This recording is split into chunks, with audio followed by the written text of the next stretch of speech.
इस कहानी में जानते हैं भगवान की कि गहने भगवान चोरी जगन्नाथ की सुबह होते ही गहने मंदिर क्यों में चोरी हड़कंप हुए मच चुका था। और किसने मंदिर के चुराए कैमरे थे? तुरंत चेक आइए किए गए, पूरी रात की रिकॉर्डिंग देखी गई। लेकिन हैरानी की बात ये थी कि किसी भी कैमरे में कोई आता हुआ या जाता हुआ नहीं दिखा। पुरी के उस पुराने मंदिर में एक बच्चा रहता था।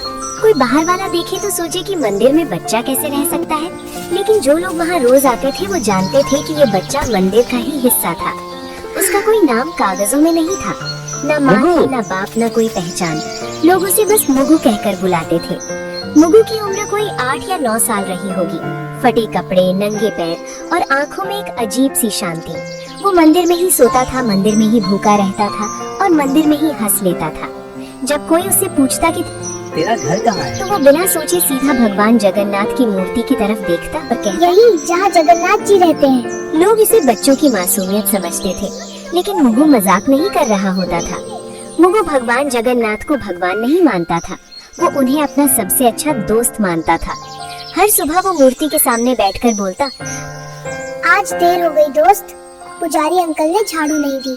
कभी शिकायत करता कल तुमने सपना क्यों नहीं भेजा? और कभी रूठ जाता, अगर आज खिचड़ी नहीं मिली ना तो मैं बात नहीं करूँगा। अजीब बात ये थी कि मुगु की बातें कभी खाली नहीं जाती थी। एक दिन दोपहर की आरती के बाद मंदिर में एक औरत आई। उसके कपड़े फटे थे, आंखें सूजी हुई थी और आवाज कांप रही थी। वो भगवान के सामने गिर पड़ी और रोते हुए बोली, मेरे बच्चे को बचा लो कहाँ? वो अस्पताल में है, डॉक्टर कह रहे हैं बिना पैसों के इलाज नहीं होगा। मंदिर में लोग खड़े थे। कोई बोला, भगवान पर छोड़ दो। जो होगा अच्छा होगा। लेकिन कोई आगे नहीं बढ़ा। मुगु सब देख रहा था।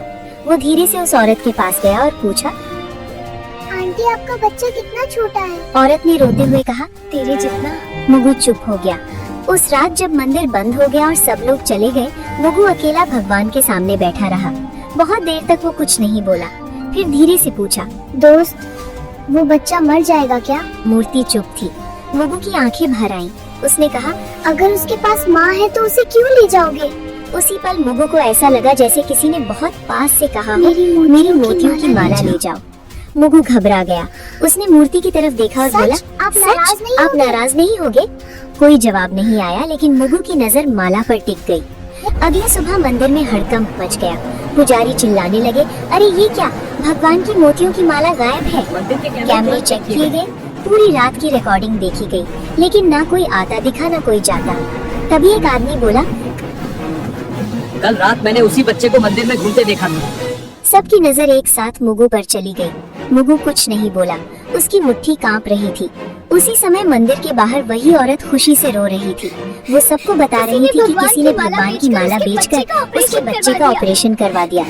मंदिर के अंदर लोग भगवान को देख रहे थे और मंदिर के बीच में एक बच्चा चुपचाप खड़ा था। एक पुजारी ने परेशान होकर कहा, अगर कोई इंसान आया होता तो कैमरे में जरूर दिखता। दूसरे पुजारी ने धीरे से कहा, ऐसा तो तभी हो सकता है जब कोई आया ही ना हो। लोगों में खुसुर पुसुर बढ़ने लगी और हर कोई एक दूसरे की तरफ शक से देखने लगा। उसी भीड़ में एक आदमी ने अचानक कहा, रात को मैंने मुगु को मंदिर में घूमते देखा था। ये बात सुनते ही सबकी नजर एक साथ मुगु पर चली गई। मुगु उस समय मंदिर के एक कोने में खड़ा था और उसे समझ नहीं आ रहा था कि सब लोग उसे ऐसे क्यों देख रहे हैं। एक आदमी ने सख्त आवाज में पूछा, तू रात को मंदिर में क्या कर रहा था? मुगु ने धीरे से कहा, रोज की तरह भगवान से बात कर रहा भीड़ था। में से किसी ने ये कहा, बच्चा हमेशा यहाँ रहता है और इसे सब कुछ पता होता है। किसी और ने कहा, अगर कैमरे में कोई नहीं दिखा तो चोरी इसी ने की होगी। मुगु की आंखें भर आई और उसने कहा मैंने कि कुछ भी चोरी नहीं किया है। मैंने जो उसने बस किया वो इतना कहा भगवान के कि कहने उसने पर जो था। किया वो भगवान के कहने पर किया था। ये सुनकर लोग हंस पड़े और किसी ने ताना मारते हुए कहा, भगवान बच्चों से चोरी नहीं करवाते। मुगु कुछ नहीं बोला और उसकी नजर जमीन पर टिक गई। उसी समय मंदिर के बाहर शोर मच गया, क्योंकि वही औरत भागती हुई आई थी जो कल रो रही थी। वो खुशी से कांपती आवाज में बता रही थी कि उसके बच्चे का ऑपरेशन हो गया है और डॉक्टरों ने जान बचा ली है। उस औरत ने रोते हुए कहा, किसी ने भगवान की मोतियों की माला बेचकर पैसे दिए हैं। ये सुनते ही मंदिर के अंदर सन्नाटा फैल गया और लोगों के चेहरे बदलने किसी ने लगे। मोतियों की माला अब बेच दी थी। सवाल ये नहीं था कि बच्चा बचा कैसे, बल्कि ये था कि माला आखिर गई कहाँ।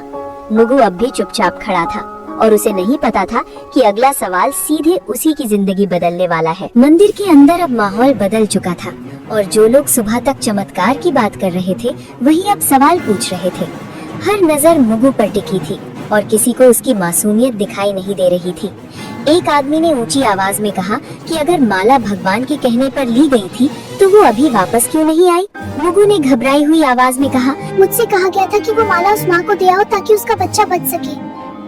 भीड़ में से किसी ने कटाक्ष करते हुए कहा कि अब बच्चे भगवान के नाम पर चोरी भी करने लगे हैं।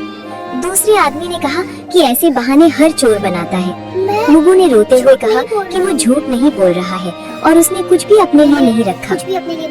उसने कहा कि अगर माला चाहिए तो वो भगवान से पूछ ले कि सच क्या है। ये बात सुनकर पुजारी भी असहज हो गए क्योंकि कोई भी भगवान से सवाल नहीं करना चाहता था। मुख्य पुजारी ने कड़े शब्दों में कहा कि जब तक सच्चाई सामने नहीं आती तब तक बच्चे का यहाँ रुकना ठीक नहीं होगा। तब तक बच्चे को मंदिर में नहीं रहने दिया जाएगा। मुगु को जैसे ही ये बात समझ आई, उसका चेहरा सफेद पड़ गया। उसने डरते हुए पूछा कि क्या वो भगवान के पास भी नहीं रह सकता? किसी ने जवाब नहीं दिया और दो आदमी आगे बढ़कर उसे मंदिर के बाहर ले गए। मुगु बार बार पीछे मुड़कर भगवान की मूर्ति की तरफ देख रहा था, जैसे किसी जवाब का इंतजार कर रहा हो। मंदिर के बाहर उसे पत्थर की सीढ़ियों पर बैठा दिया गया और कहा गया कि यहाँ से कहीं मत जाना। धूप तेज थी और मुगु को प्यास लग रही थी, लेकिन किसी ने पानी तक नहीं दिया। अंदर मंदिर में पूजा फिर से शुरू हो गई और लोग भगवान से सुख शांति की प्रार्थना करने लगे। बाहर एक बच्चा चुपचाप बैठा था, जिसे समझ नहीं आ रहा था कि उसने गलत क्या किया। मुगु ने खुद से कहा, अगर भगवान ने कहा था तो फिर सजा मुझे क्यों मिल रही है? उसकी आंखों से आंसू गिरने लगे और वो पहली बार भगवान से बिना बोले सवाल कर रहा था। उसी समय मंदिर के अंदर अचानक हवा तेज चलने लगी और दीपक की लौ हिलने लगी। कुछ लोगों ने इसे भगवान की नाराजगी कहा और कुछ ने इसे महज हवा का झोंका मान लिया। मुगु अब भी सीढ़ियों पर बैठा भगवान की तरफ देख रहा था और उसे नहीं पता था कि ये चुप्पी आने वाले तूफान की शुरुआत। शाम होते ही मंदिर की समिति की बैठक बुलाई गई, क्योंकि मामला अब सिर्फ माला का नहीं रहा था। लोग बाहर खड़े थे और अंदर ये तय हो रहा था कि एक अनाथ बच्चे के साथ क्या किया जाए। एक सदस्य ने कहा कि अगर आज सख्ती नहीं दिखाई गई तो कल हर कोई भगवान के नाम पर कुछ भी उठा लेगा। दूसरे ने कहा, बच्चे को बाहर रखने से मंदिर की शांति बनी रहेगी। मुख्य पुजारी चुप बैठे थे और बार बार भगवान की मूर्ति की तरफ देख रहे थे। आखिर उन्होंने भारी आवाज में कहा कि जब तक माला वापस नहीं आती, मुगु मंदिर में नहीं रहेगा। ये फैसला होते ही किसी ने बाहर आकर लोगों को बता दिया कि बच्चे को मंदिर से निकाल दिया गया है। भीड़ में कुछ लोग चुप थे और कुछ ने सिर हिलाकर सहमति जता दी। मुगु को जब ये बताया गया तो उसने बहुत धीमे से पूछा कि क्या वो रात को भी यहाँ नहीं सो सकता। कोई जवाब नहीं आया और उसे मंदिर के मुख्य दरवाजे से बाहर कर दिया गया। मुगु दरवाजे के पास कुछ देर खड़ा रहा और फिर सीढ़ियों पर बैठ गया। उसे समझ नहीं आ रहा था कि भगवान के घर में उसके लिए जगह कैसे खत्म हो गई। उसी समय मंदिर के अंदर एक पुजारी ने देखा कि भगवान की मूर्ति के पास रखा फूल मुरझा गया है। उसने इसे अशुभ संकेत बताया, लेकिन किसी ने उसकी बात पर ध्यान नहीं दिया। रात बढ़ती गई और मंदिर के कपाट बंद हो गए। मुगु बाहर ही बैठा रहा और ठंडी हवा में सिकुड़ता गया। उसने खुद से कहा कि शायद भगवान उसे आज रात जवाब देंगे, लेकिन बहुत देर तक कुछ नहीं हुआ और सिर्फ घंटियों की दूर की आवाज सुनाई देती रही। उसी रात शहर में एक अजीब सी खबर फैलने लगी कि अस्पताल में उस बच्चे की हालत अचानक बहुत सुधर गई है। डॉक्टर कह रहे थे कि इलाज उम्मीद से कहीं ज्यादा असरदार रहा। लोगों ने इसे भगवान की कृपा कहा और कुछ ने मंदिर में फिर से दान देने की बात की। किसी ने ये नहीं पूछा कि उस कृपा की कीमत किसने चुकाई। मुगु को इस खबर की कोई जानकारी नहीं थी और वो बाहर बैठे बैठे सो गया। उसके चेहरे पर डर नहीं था, बल्कि थकान थी, जैसे उसने बहुत भारी बोझ उठा लिया हो। आधी रात के बाद मंदिर के अंदर अचानक दीपक अपने आप तेज हो गया। कुछ पुजारी घबरा गए और बोले कि भगवान कुछ कहना चाहते हैं, लेकिन बाहर मंदिर की सीढ़ियों पर एक बच्चा बेसुध पड़ा था और कोई उसे देखने नहीं आया। मुगु की सांसें हल्की थी और उसे नहीं पता था कि अगली सुबह उसके लिए सबसे कठिन होने वाली है। सुबह होते ही मंदिर के बाहर लोगों की भीड़ फिर जमा होने लगी, क्योंकि रात की घटनाओं ने सबको बेचैन कर दिया था। कुछ लोग कह रहे थे कि भगवान ने संकेत दिए हैं और कुछ लोग अब भी यही मान रहे थे कि बच्चा झूठ बोल रहा है। उसी बीच एक पुजारी ने ध्यान दिया कि भगवान की मूर्ति के पास रखी दूसरी माला की एक मोची ढीली हो गई है। उसने पास खड़े पुजारी से कहा कि अगर कोई चोर होता तो बाकी गहनों को भी हाथ लगाता। ये बात धीरे धीरे भीड़ तक पहुंची और पहली बार लोगों को लगा कि कहानी वैसी नहीं है जैसी दिखाई जा रही थी। एक आदमी ने अगर कहा कि बच्चा अगर चोर बच्चा होता, चोर तो वो होता मंदिर छोड़कर तो वो भाग जाता। मंदिर छोड़कर भाग जाता। लोगों की नजर बाहर सीढ़ियों पर पड़ी, जहाँ मुगु बेसुध पड़ा था। उसका चेहरा पीला था और उसकी आंखें आधी खुली थी। एक औरत ने घबराकर कहा कि बच्चे को उठाओ और पानी दो। जब उसे छुआ गया तो सब समझ गए कि मुगु को तेज बुखार है। मुगु ने बहुत धीमी आवाज में कहा कि उसने गलत कुछ नहीं किया है। उसने बस इतना कहा कि भगवान ने कहा था कि किसी की जान बचाना सबसे जरूरी है। ये सुनकर कुछ लोग चुप हो गए और कुछ की आंखें झुक गई। मुख्य पुजारी आगे आए और पहली बार उन्होंने मुगु की बात ध्यान से सुनी। पुजारी ने उससे पूछा कि भगवान ने तुझसे और क्या कहा था। मुगु ने कांपती आवाज में कहा, भगवान ने कहा था कि सच सामने आने में समय लगता है। उसी समय अस्पताल से एक आदमी मंदिर पहुंचा जिस बच्चे का और उसने ऑपरेशन हुआ बताया था, कि उसकी जिस हालत अब बच्चे का पूरी तरह ठीक ऑपरेशन है। हुआ था उसकी हालत अब पूरी तरह ठीक है। ऑपरेशन के पैसे उसने अचानक ये मिल भी गए कहा थे, कि ऑपरेशन इसलिए के डॉक्टरों ने पैसे बिना देर अचानक के इलाज मिलने शुरू से कर दिया। डॉक्टरों ने तुरंत इलाज शुरू कर दिया था। अब मंदिर में सन्नाटा था और लोग एक दूसरे को देखने लगे। सबको समझ आ रहा था कि अगर माला न गई होती तो शायद वो बच्चा आज जिंदा न होता। लेकिन सवाल अब भी वही था कि माला मंदिर से बाहर कैसे गई। किसी ने फिर से कैमरे देखने की बात जब जब कैमरे दोबारा चेक किए गए तो एक अजीब बात सामने आई। रात के ठीक उसी समय जब माला गायब हुई थी, सभी कैमरे कुछ सेकंड के लिए अपने आप बंद हो गए थे। टेक्नीशियन ने कहा कि ये आम बात नहीं है और बिजली में कोई दिक्कत भी नहीं हुई थी। लोगों के चेहरे पर डर साफ दिखाई देने लगा। मुख्य पुजारी ने भारी आवाज में कहा कि अगर ये सब सच है तो ये चोरी नहीं थी। ये उन्होंने किसी कहा की कि परीक्षा ये हो किसी की सकती है। परीक्षा हो सकती है। मुगु को उठाकर अंदर लाया गया और पहली बार उसे भगवान के सामने बैठाया गया। उसने थकी हुई आंखों से मूर्ति को देखा और बहुत धीमे से कहा कि उसने वही किया जो दोस्त ने कहा था। लोग चुप थे और किसी के पास कहने को कुछ नहीं था। सबको लग रहा था कि सच्चाई सामने आ रही है, लेकिन अभी पूरी नहीं हुई है। मंदिर के अंदर अब सन्नाटा था, लेकिन उस सन्नाटे में भी कुछ लोग सच को मानने के लिए तैयार नहीं थे। एक सदस्य ने कहा कि कैमरे बंद होना तकनीकी गड़बड़ी भी हो सकती है और इसे चमत्कार मान लेना ठीक नहीं है। दूसरे ने कहा कि अगर आज बच्चे की बात मान ली गई तो कल कोई और भी भगवान का नाम लेकर चोरी करेगा। ये बातें सुनकर कुछ लोग सहमति में सिर हिलाने लगे। मुगु को अंदर लाने के बाद उसकी हालत और बिगड़ने लगी थी। उसका शरीर तप रहा था और सांसें तेज हो गई थी। एक पुजारी ने कहा कि बच्चे को डॉक्टर के पास ले जाना चाहिए, लेकिन समिति के एक आदमी ने कहा कि पहले सच्चाई तय होनी चाहिए, इलाज बाद में भी हो सकता है। ये बात सुनकर कुछ लोग असहज हो गए, लेकिन किसी ने खुलकर विरोध नहीं किया। मुगु ने आंखें खोलकर बहुत धीमे से कहा कि उसे अब डर नहीं लग रहा है। उसने कहा कि अगर वो बाहर ही मर जाता तो भी उसने सही काम किया होता। ये सुनते ही मंदिर के अंदर खड़े कुछ लोगों की आंखें भर आईं। उसी समय एक आदमी जोर से बोला कि अगर बच्चा इतना ही सच्चा है तो भगवान उसे क्यों नहीं बचा रहे। तो भगवान ये सवाल ऐसा था जिसे कोई सुनना नहीं चाहता था।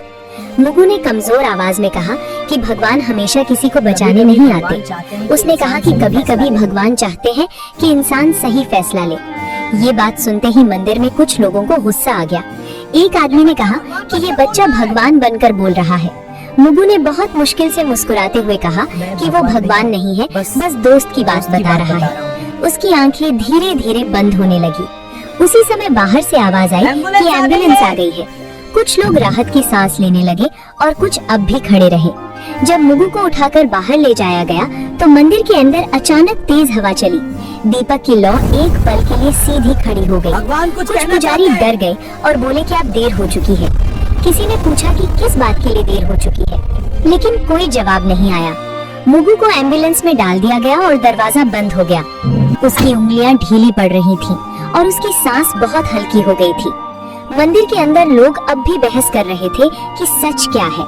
उसी समय एम्बुलेंस के सायरन की आवाज दूर होती चली गई।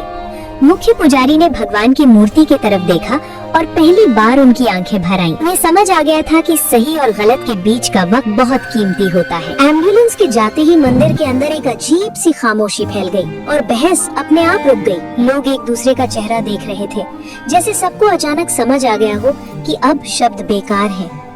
कुछ देर बाद अस्पताल से फोन आया और मुख्य पुजारी ने कांपते हाथों से कॉल उठाई। डॉक्टर ने बताया कि बच्चे की हालत बहुत नाजुक है और अगला 1 घंटा बेहद अहम है। ये सुनते ही मंदिर में मौजूद कई लोगों के चेहरे पीले पड़ गए। किसी ने धीमे से कहा कि अगर हमने उसे पहले भेज दिया होता तो शायद हालात अलग होते। एक आदमी ने गुस्से में कहा कि अब पछताने से क्या फायदा, जो होना था वो हो चुका है। लेकिन उसकी आवाज में भी भरोसा नहीं था, सिर्फ डर था। हो चुका है। उसी समय वो औरत फिर मंदिर पहुंची, जिसका बच्चा अस्पताल से बचकर लौटा था। उसने मुगु के बारे में पूछा और जब उसे सच बताया गया तो वो जमीन पर बैठ गई। वो रोते हुए बोली कि अगर उसका बच्चा बचा है तो उसकी वजह वही अनाथ बच्चा है। उसने कहा कि वो माला नहीं थी, बल्कि भगवान का भरोसा था जो बिक गया था। ये सुनकर मंदिर में खड़े लोग सिर झुकाने लगे। किसी की हिम्मत नहीं थी कि उस औरत की आंखों में देख सके। उसी वक्त अस्पताल से दोबारा फोन आया और इस बार आवाज और भी गंभीर थी। डॉक्टर ने बताया कि बच्चे की सांसें बहुत धीमी हो रही हैं और शरीर जवाब दे रहा है।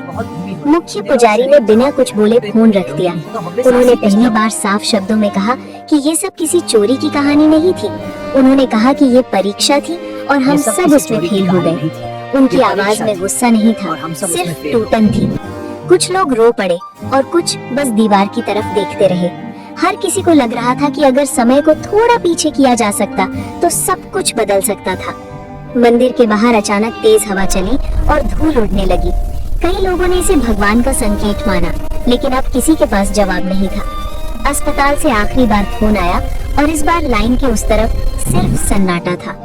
कुछ सेकंड बाद डॉक्टर ने कहा कि उन्होंने पूरी कोशिश की, लेकिन बच्चा नहीं बच पाया। ये सुनते ही मंदिर में खड़े कई लोग जमीन पर बैठ गए। किसी ने भगवान को दोष नहीं दिया, क्योंकि अब सब समझ चुके थे कि गलती कहाँ हुई थी। मुख्य पुजारी ने भगवान की मूर्ति की तरफ देखा और बहुत धीमे से कहा कि हमने बहुत देर कर दी। उन्हें एहसास हो गया था कि इंसान जब फैसले टालता है तो उसका अंजाम हमेशा किसी और को भुगतना पड़ता है। मुगु के जाने के बाद मंदिर में पहली बार ऐसा हुआ कि भीड़ होने के बावजूद कोई शोर नहीं था। लोग दर्शन के लिए आ रहे थे, लेकिन किसी के चेहरे पर वो पुरानी श्रद्धा नहीं दिख रही थी। मुख्य पुजारी ने आदेश दिया कि उस दिन कोई उत्सव नहीं होगा और मंदिर में सादगी रखी जाएगी। मंदिर में सादगी रखी जाएगी। लेकिन कुछ को लगा कि ये सब दिखावा है। उसी दिन शाम को खबर फैली कि अस्पताल में उस बच्चे की माँ अब भी बैठी रो रही है। उसने कहा कि उसका बच्चा तो बच गया, लेकिन जिस बच्चे ने उसे बचाया वो चला गया। ये बात सुनकर कई लोग पहली बार घर जाकर चुपचाप रोए। किसी ने किसी को नहीं बताया, लेकिन हर किसी के भीतर कुछ टूट चुका था। अगली सुबह मंदिर के एक कोने में सफाई करते समय एक पुजारी को फर्श पर कुछ पड़ा मिला। वो एक छोटी सी पोटली थी जिसे मुगु हमेशा अपने पास रखता था। पोटली खोली गई तो उसमें कोई पैसा नहीं था, कोई खिलौना नहीं था। उसमें बस एक पुरानी रुई की माला थी और एक कागज का टुकड़ा। कागज पर मुगु की टूटी फूटी लिखावट में लिखा था कि अगर भगवान की माला वापस आ जाए तो किसी को सजा मत देना। उसने ये भी लिखा था कि दोस्त ने कहा है कि सही काम का इनाम हमेशा जिंदा रहना नहीं होता। ये पढ़ते ही मुख्य पुजारी की आंखें भर आईं और उन्होंने कागज चुपचाप मोड़ लिया। उन्होंने किसी को वो पंक्तियां जोर से नहीं पढ़कर सुनाई। उसी समय एक और अजीब बात हुई जिसे सबने महसूस किया, लेकिन कोई बोल नहीं पाया। भगवान की मूर्ति के गले में अगली सुबह मोतियों की वही माला वापस दिखने लगी। कैमरे फिर चेक किए गए, लेकिन इस बार भी कुछ नहीं दिखा। ना कोई आता दिखा, ना कोई जाता, बस माला अपनी जगह पर थी। कुछ लोगों ने इसे भगवान की लीला कहा और कुछ ने इसे अपनी गलती मान लिया। लेकिन इस बार किसी ने ताली नहीं बजाई और किसी ने जयकारा नहीं लगाया। मुख्य पुजारी ने धीरे से कहा कि ये माला वापस नहीं आई है, बल्कि हमें वापस मिली है। उनकी आवाज में आदेश नहीं था, सिर्फ स्वीकार था। उसी दिन मंदिर के बाहर एक छोटा सा दिया जलाया गया, बिना किसी घोषणा के। लोग आते गए और चुपचाप दिए के सामने सिर झुकाते गए। कोई नहीं जानता था कि ये दिया किसके लिए है, लेकिन सब समझ रहे थे। मुगु का नाम किसी ने नहीं लिया, लेकिन उसकी कमी हर किसी को महसूस हो रही थी। शाम ढलते ही मंदिर के बाहर एक बच्चा आकर सीढ़ियों पर बैठ गया। वो मुगु जैसा नहीं दिखता था, लेकिन उसकी आंखों में वही इंतजार था। एक आदमी ने उसे देखा और कुछ देर तक खड़ा रहा। उसके मन में पहली बार ये सवाल उठा कि क्या वो आगे बढ़ेगा या फिर देर कर देगा। अगली सुबह मंदिर हमेशा की तरह खुला, लेकिन माहौल पहले जैसा नहीं था। लोग दर्शन के लिए आए, सिर झुकाया और बिना ज्यादा रुके बाहर निकल गए। मुगु की बात अब कोई जोर से नहीं करता था, लेकिन हर कोई उसके बारे में सोच रहा था। मुख्य पुजारी ने उस दिन बहुत कम शब्दों में पूजा करवाई। उन्होंने भगवान से कुछ मांगा नहीं, बस चुपचाप हाथ जोड़कर खड़े रहे। मंदिर के बाहर वही आदमी उस बच्चे को लेकर फिर आया। इस बार बच्चे ने डर के बिना सीढ़ियों पर कदम रखा। किसी ने टोका नहीं, किसी ने सवाल नहीं किया, जैसे सब समझ गए हो कि कुछ सवालों का जवाब नियम नहीं होते। उस बच्चे को खाना दिया गया, पानी दिया गया और एक कोने में बैठा दिया गया। वो बार बार भगवान की मूर्ति की तरफ देख रहा था। उसने आदमी से पूछा कि क्या भगवान उससे नाराज होंगे। आदमी ने कहा कि भगवान कभी बच्चों से नाराज नहीं भगवान होते, कभी बच्चों से इंसानों नाराज से नहीं होते हैं। इंसानों से ये सुनकर बच्चा हल्का सा मुस्कुराया, ठीक वैसे ही जैसे कभी मुगु मुस्कुराया करता था। शाम को मुख्य पुजारी बाहर आए और पहली बार लोगों से बोले। उन्होंने कहा कि भगवान ने किसी से माला वापस नहीं मंगवाई थी, बल्कि हमें हमारी इंसानियत याद दिलाई थी। उन्होंने कहा कि भगवान की सबसे बड़ी पूजा समय पर लिया गया सही फैसला होता है। भीड़ में खड़े कई लोगों की आंखें भर आईं। मंदिर के बाहर जल रहा दिया अब भी जल रहा था, लेकिन अब वो किसी की मौत की याद में नहीं, बल्कि एक जिम्मेदारी की तरह जल रहा था। वही औरत जिसका बच्चा बच गया था मंदिर आई। उसने उस बच्चे के सिर पर हाथ रखा और कहा कि कुछ कर्ज कभी उतरते नहीं हैं। बच्चे ने उसका हाथ पकड़ लिया। उसे शायद पहली बार लगा कि वो अकेला नहीं है। मंदिर की सीढ़ियों पर खड़े होकर आदमी ने आखिरी बार अंदर देखा। उसे लगा जैसे भगवान चुप नहीं है, बस देख रहे हैं। और उस चुप्पी में एक बात साफ थी, भगवान हमेशा किसी चमत्कार से नहीं, कभी किसी इंसान के फैसले से काम करते हैं। मुगु अब वहाँ नहीं था, लेकिन अगर कोई आज देर नहीं करता तो यही उसकी सबसे बड़ी मौजूदगी थी। कहानी हमें ये सीख देती है कि कई बार बच्चे घर से पैसे ले लेते हैं या चुरा लेते हैं तो माँ बाप बहुत गुस्सा हो जाते हैं और जाने क्या क्या कह देते हैं। मगर हमेशा याद रखिए, हर कहानी के दो पक्ष होते हैं। चाहे एक पक्ष आपको कितना भी सही या कन्विंसिंग लगे, दूसरे पक्ष को भी सुनना चाहिए। पहले ये जानिए कि उस बच्चे की स्थिति और परिस्थिति क्या है, उसके बाद ही कोई निर्णय ले और उसे प्यार से समझाएं। अगर आपको ये कहानी या इसकी सीख अच्छी लगी हो तो कमेंट में जय जगन्नाथ लिखें और इसे दूसरों के साथ भी साझा करें ताकि वे भी इससे सीख सकें। जय जगन्नाथ।